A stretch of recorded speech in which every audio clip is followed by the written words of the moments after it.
자유한국당의 장제원 수석 대변인이 어떤 논평을 내놨냐면 제가 그대로 읽어드릴게요. 국제무대에서의 굴욕 외교로도 모자라 모든 외교 현안도 정치 보복에 이용하는 문재인 정권의 모습에 국민 인내가 한계에 다다르고 있음을 빨리 깨닫기 바란다. 라는 논평을 내놨습니다. 그러니까 외교부 TF의 오늘 이런 발언은 이것도 정치 보복이다. 이렇게 지금 이제 규정을 한 건데요. 정두원 의원님 어떻게 보세요? 장제원 의원이 최근에 굉장히 똘똘해졌는데 이 부분은 되게 정치 감각이 없게 지금 발표를 한 거예요. 그래요? 위안부 TF 발표 피해자 할머니들만 2번 울렸습니다. 경솔합니다. 유능하지도 못합니다. 전임 정부 비판이 아무리 급해도 그렇지 더 숙고하고 더 신중하게 발표했어도 늦지 않았을 문제입니다. 이번 위안부 TF 발표는 피해자 할머니들을 2번 울리는 일입니다. 결국 아무런 실익도 없이 위안부 피해자 할머니들에게는 기회주의적인 행동을 한 것이고 일본에게는 비굴한 모습을 보인 것입니다. 문재인 정권의 외교 문제에 대한 판단 장애 증상은 중증인가 봅니다. 오늘도 이풀기 토크 시작을 해야 될 것 같은데요. 저희가 2부에서 이 외교부의 TF 한일 위안부 합의의 진실 쭉 조사해온 결과를 오늘 발표를 해서 이 문제 짚어봤는데 뭐 그거에 대해서 두 분께 의견 여쭙는 게 아니라 이에 대해서 자유한국당의 장제원 수석 대변인이 어떤 논평을 내놨냐면 제가 그대로 읽어드릴게요. 국제무대에서의 굴욕 외교로도 모자라 모든 외교 현안도 정치 보복에 이용하는 문재인 정권의 모습에 국민 인내가 한계에 다다르고 있음을 빨리 깨닫기 바란다. 라는 논평을 내놨습니다. 그러니까 외교부 TF의 오늘 이런 발언은 이것도 정치 보복이다. 이렇게 지금 이제 규정을 한 건데요. 정두원 의원님 어떻게 보세요? 장제원 의원이 최근에 굉장히 똘똘해졌는데 이 부분은 되게 정치 감각이 없게 지금 발표를 한 거예요. 그래요? 그러니까 박근혜 정부 때 이제 잘못한 것 중에 외교적으로 한일 위안부 합의는 정말 잘못한 거거든요. 그러니까요. 그렇게 하려면 하지 말았어야 되는 거예요. 계속 그렇죠. 현안으로 남겨두는 게 낫고 물론 미국의 이제 압력이 어떤 게 있었는지 모르겠지만 네. 그러니까 그리고 여론이 안 좋잖아요. 네. 그때도 안 좋지만 지금도 안 좋고. 그런데 이런 식으로 저 반응을 내놓으면 네. 한국당 누가 좋다고 그러겠어요. 그러니까 진짜 정치 감각이 없는 거죠. 그리고 전 정부하고 이제 연을 끊어야죠. 자유한국당은 새로 태어나려면. 그게 중요한 말씀이죠. 예, 연을 끊어야 됩니다. 근데 전 정부가 잘못한 걸 잘못했다고 하면 되지 뭘 그걸 또 방어하려고 그러고. 자유한국당이 오히려 이 박근혜 정부 연을 자기들이 계속 리마인드 시켜주고 있는 거잖아요. 지금은 그런 어리석은 것 같아요. 당면까지 바꿨는데. 그래가지고는 다시 살아나기 힘들죠. 오, 중요한 점을 지적을 해 주셨네요. 네. 서가번 의원님 어떻게 평가하세요? 제가 지금 막 그 말씀 드리려고 그랬는데. 아, 그래요? 아무리 홍준표 대표 그 친박을 털어내고 예. 당을 혁신한다고 해도 네. 역시 박근혜 새누리당에서 한치도 벗어나지 못하고 한 몸뚱이일 수밖에 없다는 것을 장제원 대변인의 네. 그 말이 그대로 우리 국민들에게 입증시켜 줬다고 봅니다. 예. 이 다른 문제도 아니고 그 위안부 문제 이 합의를 정권 차원에서 할 수 있는 사안이 아니고 그나마도 지금 이게 외교부에서는 염려하고 또 그 조심스럽게 다뤄갔던 문제를 네. 또 일정 정도 좀 이렇게 반대했다는 거 아니겠습니까? 결국 국정원장이 나서서 네. 또 이제 결국 비서실장으로 청와대까지 들어와서 이병기 네. 이병기 실장이 직접 네. 대통령이 명을 받아서 진두지휘했다고 봐야지요. 이렇게 했던 문제를 이거를 가지고 정치 보복이라고 하는 것은 네. 자유한국당과 박근혜 새누리당은 한 몸뚱이다. 이렇게 그 이상도 그 이하도 아니라고 봅니다. 그래요. 이건 예. 뭐 우리 애청자 여러분들이 충분히 그 판단을 내리실 문제인 것 같고요. 방금 속보가 들어왔는데 기상청에서 7시 30분 발로 발표했는데 또 여진이 있었다네요. 포항시 북구 북쪽 7km 지점에서 규모 2.8의 지진이 발생을 했다고 여진이 계속되고 있습니다. 오래가네요. 그러게 말입니다. 그 포항 시민들께서 상당히 이제 놀랐고 그게 상당히 오래 간다고 하는데 여진이 계속되고 있네요. 좀 안타깝습니다. 자, 오늘의 본 주제로 들어가야 될 것 같은데요. 이전에 간보기 토크로 잠깐 했던 거 오늘 좀 몰아서 좀 얘기를 해야 될 것 같습니다. 내년 지방선거 얘기. 이제 벌써 사실상 분위기가 이제 시작이 되고 있는 것 같아요. 그래서 이 얘기를 좀 오늘 좀 집중적으로 해야 될 것 같은데 그냥 먼저 이거부터 여쭤봐야 됩니다. 어느 당이 이길까요? 정돈 의원님. 뭐 지금 같아서는 여당이 이기겠죠. 더불어민주당이? 예. 그 여당이 지지율이 지금 뭐 거의 50% 이제 유지하고 있잖아요. 압승입니까? 완승입니까? 신승입니까? 이기더라도 종료가 다르잖아요. 지금 같아서는이란 단서를 달고 이제 압승을 할 텐데. 네. 이제 변수는 또 많아요. 그렇죠. 앞으로 시간이 뭐 많지는 않지만 왜냐하면 예. 이제 여당이 또 자충수를 들 수가 있어요. 지금 뭐 이제 이게 얘기가 옆으로 세면 안 되지만 UA 특사 문제만 해도 사실 이거 되게 자충수거든요. 네. 이거 이제 나중에 큰일 날 겁니다. 제가 이제 확실히 말씀드리는데. 뭐 진실 알고 계신 것처럼 말씀하시네. 이런 일들이 자꾸 이제 벌어지면은. 네. 추락할 수가 있죠. 근데 하여간 현재 같아서는 압승할 거예요. 그래요? 알겠습니다. 서가번 의원님 어떻게 보세요? 지금 현재대로라면은 지금처럼 간다면은 또 특별한 변수가 없다면은 네. 민주당이 압승을 할 수밖에 없을 거다. 왜냐하면은 제1야당 자유한국당이 특별한 지금 주자가 첫 번째로 있지 않고 네. 두 번째로 지금 홍준표 체제가 네. 우리 국민들로부터 이렇게 사랑받을 수 있는 지지를 회복할 수 있는 이 그 모멘텀을 만들어내지 못하고 있고 또 앞으로도 그럴 거다. 오늘 아까 뭐 위안부 합의 문제에서도 보여졌지만은 그 한계를 벗어나기 어려울 것이라고 보여지고 세 번째로 또 안철수 유승민 신당이 네.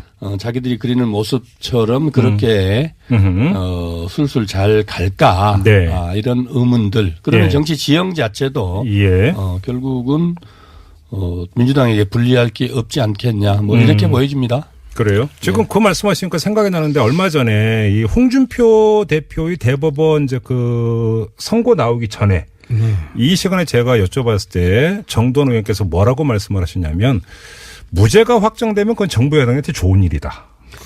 라고 얘기를 해서 그 뒤에 이게 SNS에서 엄청 화제된 거 아세요? 몰라요.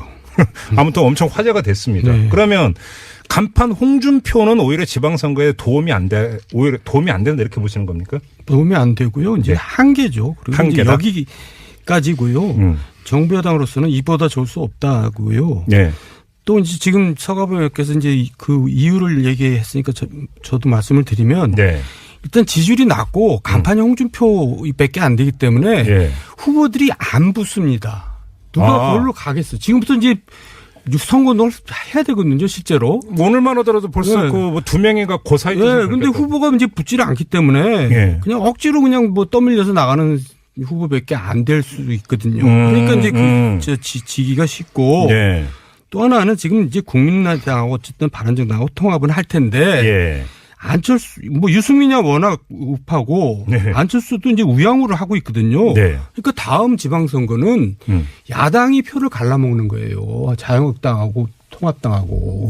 여당 표를 가져오는 게 아니라? 그렇죠. 그러니까 지난 총선은 국민의당하고 지금 민주당하고 표를 갈라먹었지만 이제 지방선거는 그 반대가 돼요. 자유한국당하고 통합당하고 갈라먹게 돼요. 결국 그러면 이제 그 민주당은 이제 돌아서서 표정 관리하면 된다 이런 말씀이시네요. 그렇게 되는 거죠. 공학적으로만 놓고 보더라도 뭐 그 두 야당이 서로 이제 그 야당 표를 갈라먹을 거니까. 그렇죠. 아까 말씀드렸듯이 선거판에 제일 중요한 게 큰 게 중요하고 큰 게 구도거든요. 그렇죠. 예. 크게 구도가 어떻게 가냐는 건데 지금 우리 정 의원님 말씀하신 대로 보통 지금까지의 선거가 자유한국당 보수대 그다음에 이제 우리가 그 진보 쪽이 어쨌든 갈라져서 네. 뭐 이 그 선거 연합을 하냐 마냐 네. 이걸 가지고 늘 선거 그 구도를 만들었잖아요. 그런데 이번에는 오히려 민주당 입장에서 보면 반대로 지금 말씀 주신 대로 보수 쪽이 지금 결과적으로는 두 개로 나눠져서 선거연대를 하냐 마냐를 가지고 그 논란을 일으킬 거거든요. 그런데 일각에서는 보면 어떤 점목을 하냐면 그러니까 통합신당이라고 그냥 부를게요. 네네. 통합신당하고 자유한국당이 선거연합을 할 가능성도 있지 않느냐.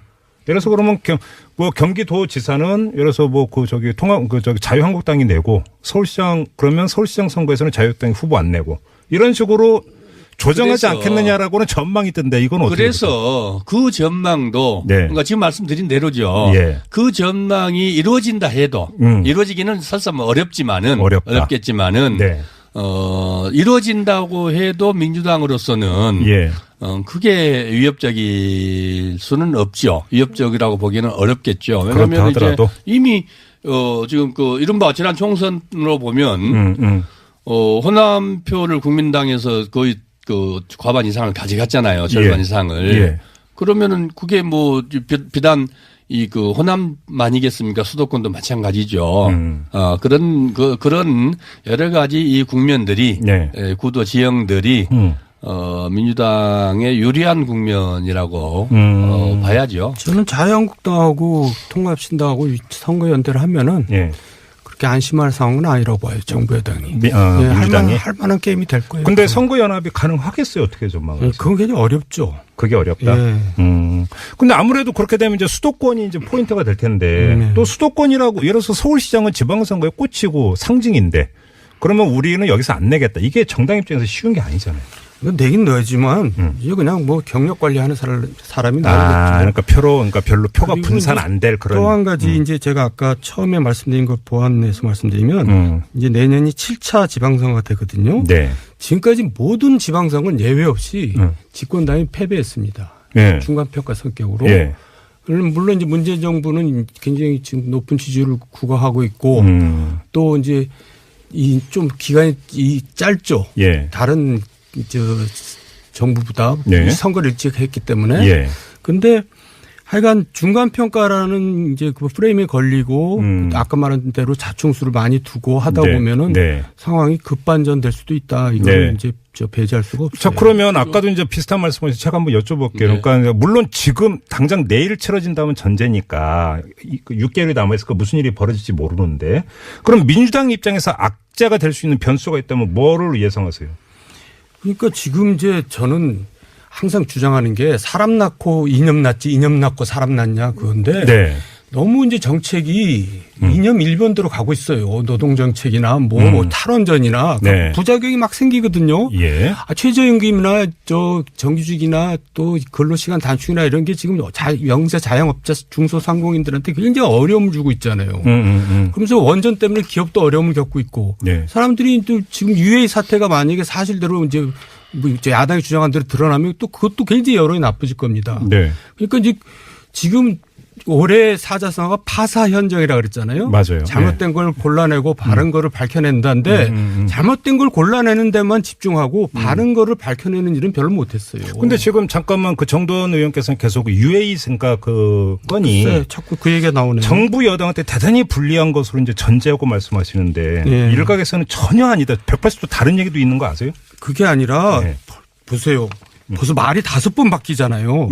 처음에는 레바논 파병 장병 격려한다고 갔다가 그랬다가 그다음에 정비 교류차 갔다 그랬다가 왕세자 요청 때문에 갔다 그랬다가 양국 관계 개선 박근혜 정부 때 나빠져서 개선 때문에 갔다 그랬다가 대통령 친서 전달하고 갔다. 말이 너무나 많이 바뀌는 거예요. 그러니까 우리가 과거 박근혜 정부 국정농단이 밀실 정치에서 시작된 거잖아요. 그러니까 이건 굉장히 이거는 제가 지금 좀 위험한 거예요. 조금 다른 데로 갔습니다만은. 서가분 의원님 지금 우리 이거는 조금 설명 안 드릴 수가 없을 것 같아요.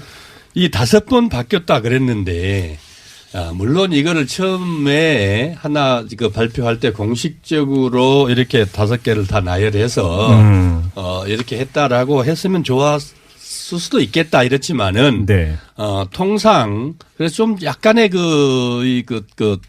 가볍게 생각한 부분이 좀 있다. 이런 것은 저도 인정을 해요. 그런데 이제 지금 말씀해 주셨던처럼 파병 군인들 위문하러, 그 다음에 뭐 왕세자 문제라든지, 뭐 이게 5가지 여러 가지 다들이, 결국은 특사가 가서, 친서를 가지고 갑니다. 그 다음에 아랍에미레이트는 왕정 국가입니다. 네. 그 다음에 거기 가서, 했던 구체적 얘기들이, 외교 관계라는 것들이 우리가 지금 미국을 가든지 중국을 가든지 대통령이 가서 합의한 것들을 서로 발표하기 전에는 네. 그렇게 공식적으로 확인하기 전에는 거기서 무슨 일을 어떻게 이루어졌는지 이 발표하지 않거든요. 내용들을. 네. 그것을 지금 내놔라는 거 아니겠습니까? 그러니까 그런 것들을 가지고 마치 뭐가 있는 것처럼 그렇게 부풀려서 얘기해라 그러면은 네. 그야말로 참 이게 뭘 얘기할 수도 없고 안 할 수도 없고 근데 안 한다고 뭐라 그러고 이런 것들이 있는데 이 문제는 그 문제를 가지고 이게 마치 무슨 게이트가 있는 것처럼 지금 이 문제는 사실은 팩트의 문제이기 때문에 아니다. 그래요. 시간이랑 그렇습니다. 팩트의 문제이기 때문에 여기서 더 이야기를 진척을 시키는 건 그렇습니다. 한계가 있을 것 같고. 그다음에 저 아랍에미리트 왕세자가 또 오겠다 그랬다면서요? 그러니까 다만 지금 전혀 다른 이야기도 좀 나오고 있다는 점은 좀 그렇습니다. 왜냐하면 지금 냉가스 말란다라는 표현이 맞을 것 같은데 이게 외교 관계이기 때문에 다 밝히지를 못하고 있는데 지금 야당에서 주장하고 있는 거는 또 전혀 다른 이야기가 있다라고 하는 썰도 있다라는 점을 그러니까 그것도 사실대로 얘기를 해야죠. 그러니까 바로 그건 거예요. 그러니까 뭐냐면 사실대로 얘기할 수 없는 게 안타까운 거죠. 외교 문제이다 보니까 그렇습니다. 모든 걸 공개를 못하는 데서 그러니까 냉가슴 앓고 있다는 얘기도 좀 있더라고요. 뭐 그 정도로만 하고.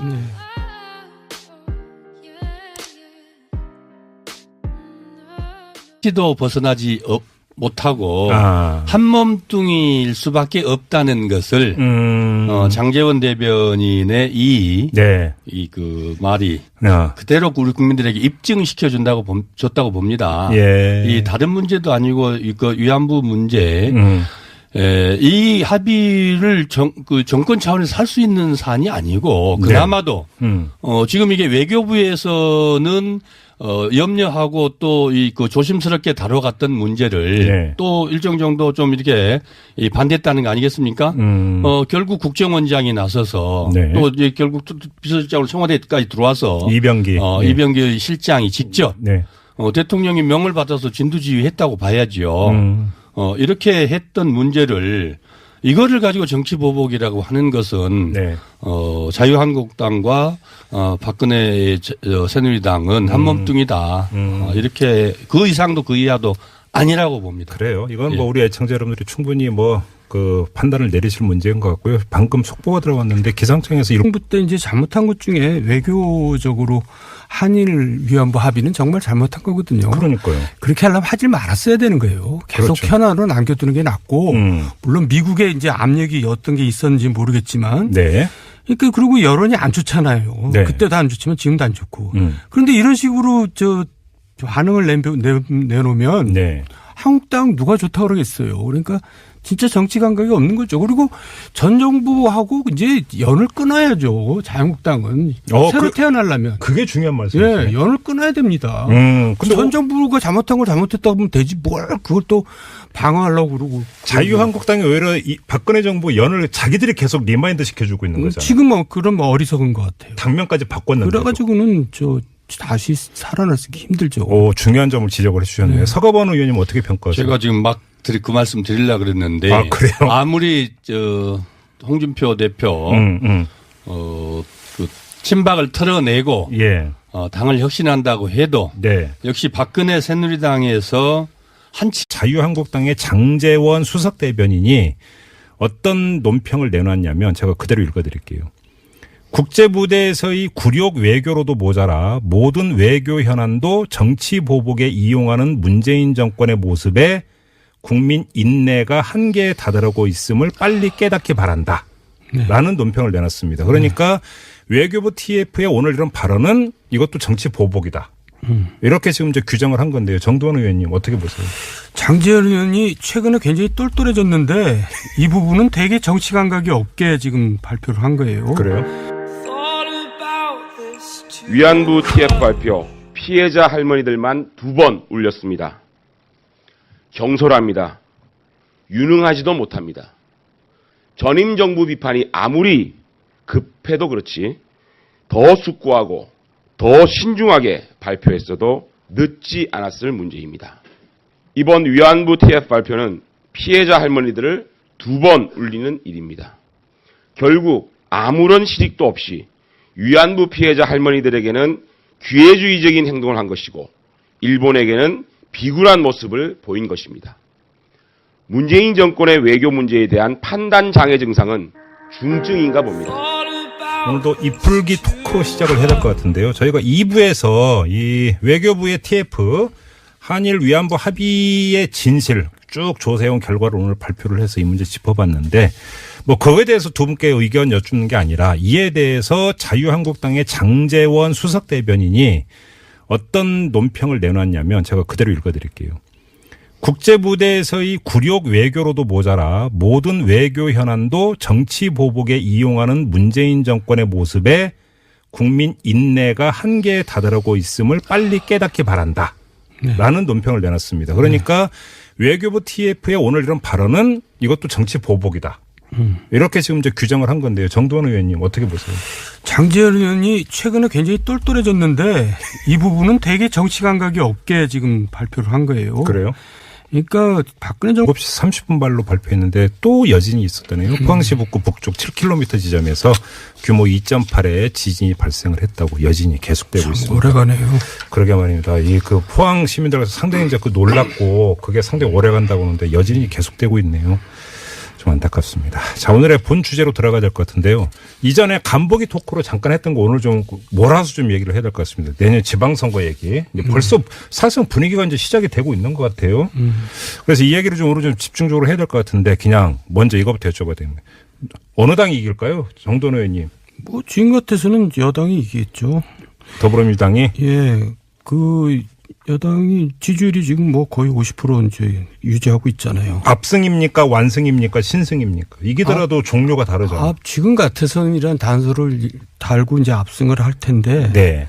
이제 변수는 또 많아요. 그렇죠. 앞으로 시간이 뭐 많지는 않지만 왜냐하면 예. 이제 여당이 또 자충수를 들 수가 있어요. 지금 뭐 이제 이게 얘기가 옆으로 세면 안 되지만 UAE